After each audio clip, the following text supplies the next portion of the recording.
News India आज तक। मैं हूं राम प्रकाश वत्स।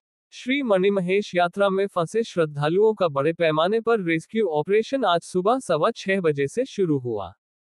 भारतीय वायुसेना के चिनूक हेलीकॉप्टर ने पहली उड़ान भरमौर से चंबा तक भरी, जिसमें 50 श्रद्धालुओं को सुरक्षित पहुंचाया गया। राहत की बात यह है कि मौसम फिलहाल अनुकूल है और उम्मीद की जा रही है कि आज दिन भर में सभी श्रद्धालुओं को सुरक्षित निकालकर उनके गंतव्यों तक भेज दिया जाएगा। राजस्व मंत्री जगत सिंह नेगी ग्राउंड जीरो से हालात की लगातार निगरानी कर रहे हैं। वहीं मुख्यमंत्री ठाकुर सुखविंदर सिंह सुक्खू ने कहा है कि वे जिला प्रशासन से निरंतर संपर्क में हैं और हर आवश्यक निर्देश दिए जा रहे हैं, ताकि किसी भी श्रद्धालु की सुरक्षा से समझौता न हो। ये था ताजा अपडेट न्यूज इंडिया आज तक पर। उंगली से दाहिनी ओर इशारा।